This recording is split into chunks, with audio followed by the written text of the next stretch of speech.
কৃষ্ণ শংকৰ গুৰু হৰে ৰাম।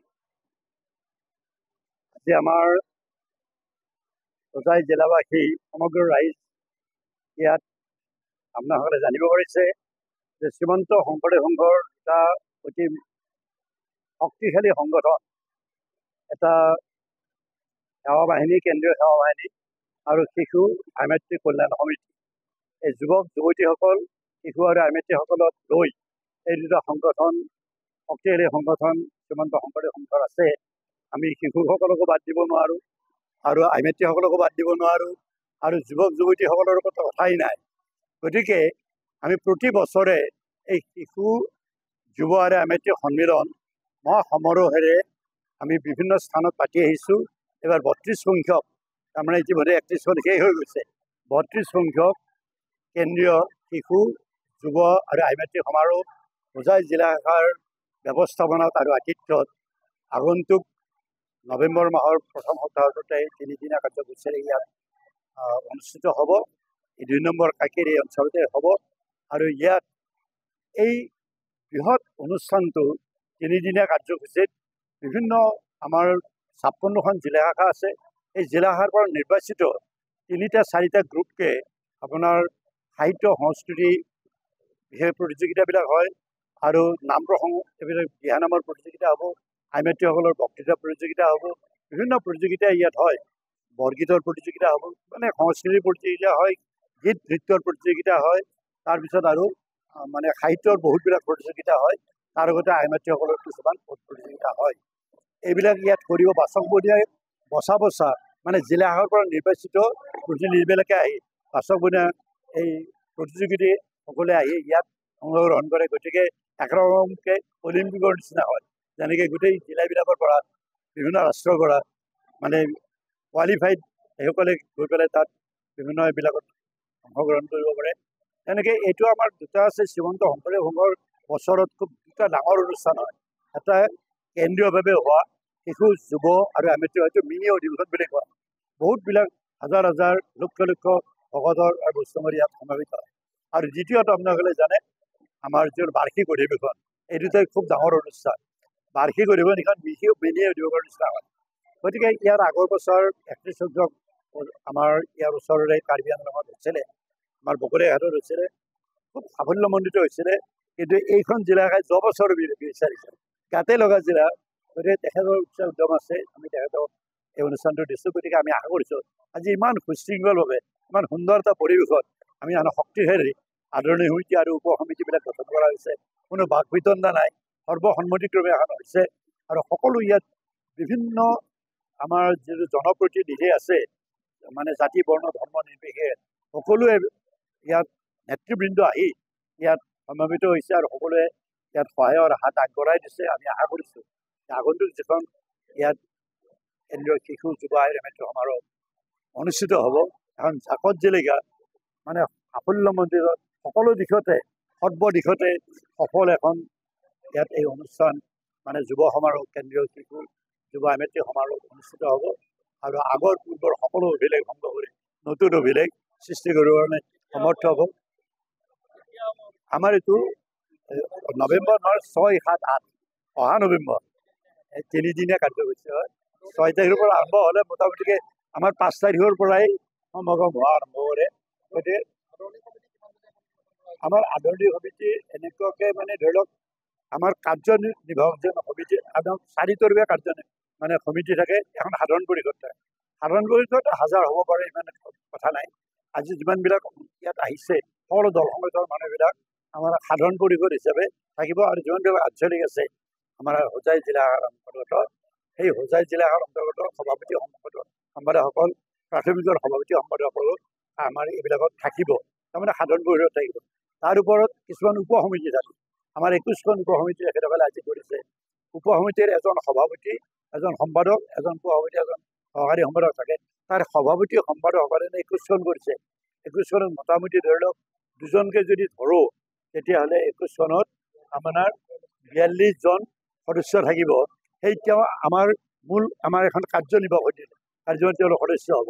আমাৰ কাৰ্যনিৰ্বাহক মানে 101ৰ পৰা 151লৈ হ'ব পাৰে, তেওঁলোকে ঠিক কৰি ল'ব। 101জন কৰিলেও তেনেকৈ আজি ধৰক সভাপতি হ'ল, কাৰ্যকৰী সভাপতি হ'ল, সাধাৰণ সম্পাদক হ'ল, দ্বিতীয় সম্পাদক, সহকাৰী সম্পাদক একাধিক কৰিব পাৰে, উপসভাপতি একাধিক কৰিব পাৰে, এই সকলো কাৰ্যনিৰ্বাহকৰ সদস্য হ'ব। তেনেকৈ মানে 101ৰ পৰা 151লৈ তেওঁলোকে এইটো ঠিক কৰি ল'ব।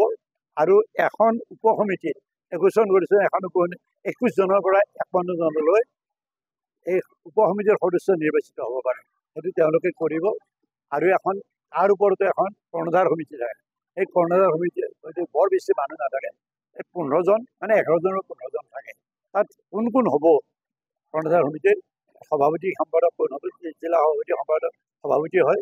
জিলা সম্পাদক মানে আমাৰ কি হোজাই জিলা যিটো জিলা সম্পাদক সভাপতি আছে, জিলা সম্পাদক তেওঁলোকে কৰ্ণধাৰ সমিতি আৰু কৰ্ণধাৰ সমিতিখন বৰ শক্তিশালী বুলি সকলোৰে ওপৰত তেওঁলোকে সকলো নিয়ন্ত্ৰণ কৰিব পাৰে। এই 4 তৰফে এখন সমিতি আজি গঠন কৰা হ'ল। গতিকে আমি আশা কৰিছোঁ সকলোৰে সহযোগত সৰ্বাংগ সুন্দৰ ইয়াত এই যিটো সমাৰোহটো অনুষ্ঠিত হ'ব বুলি আমি কৈছোঁ।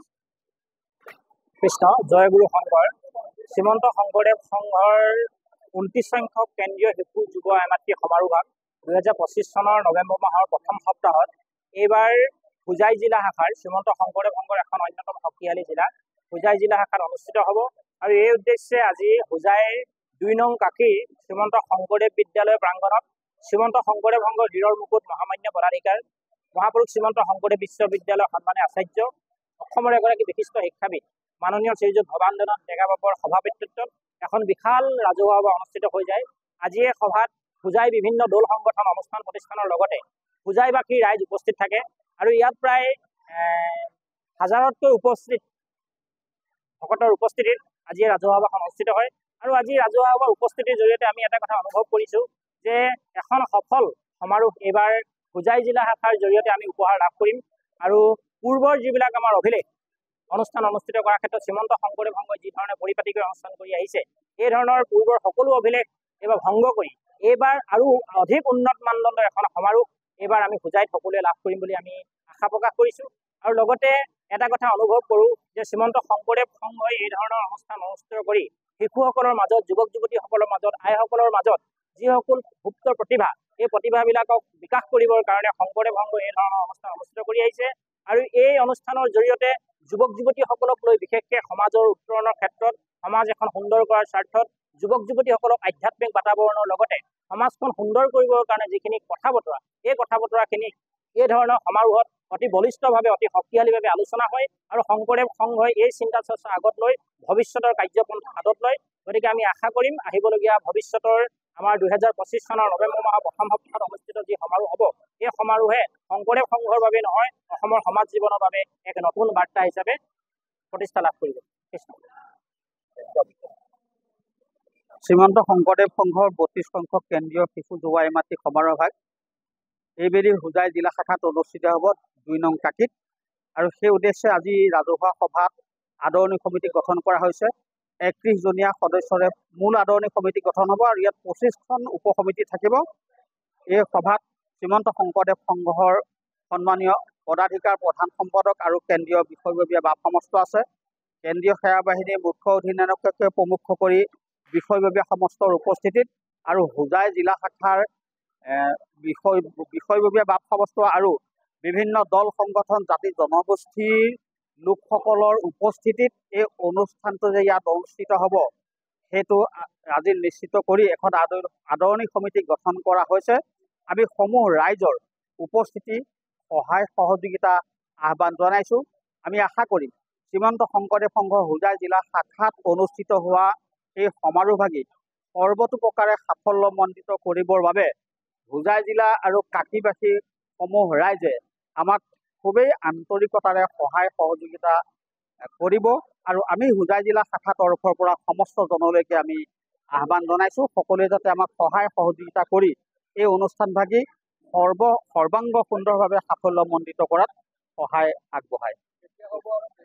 এই অনুষ্ঠানভাগি অহা নৱেম্বৰ মাহৰ 7, 8 আৰু 9 তাৰিখে অনুষ্ঠিত হ'ব। আমাৰ হাতত এতিয়া 5 মাহ সময় আছে যদিও আমাৰ বাবে সময় খুবেই কম। এটা যথেষ্ট ডাঙৰ অনুষ্ঠান হ'ব, তাৰ কাৰণে আমাক যথেষ্ট প্ৰস্তুতিৰ প্ৰয়োজন হ'ব। আচলতে 5 মাহ সময় আমাৰ বাবে যথেষ্ট কম হৈছে।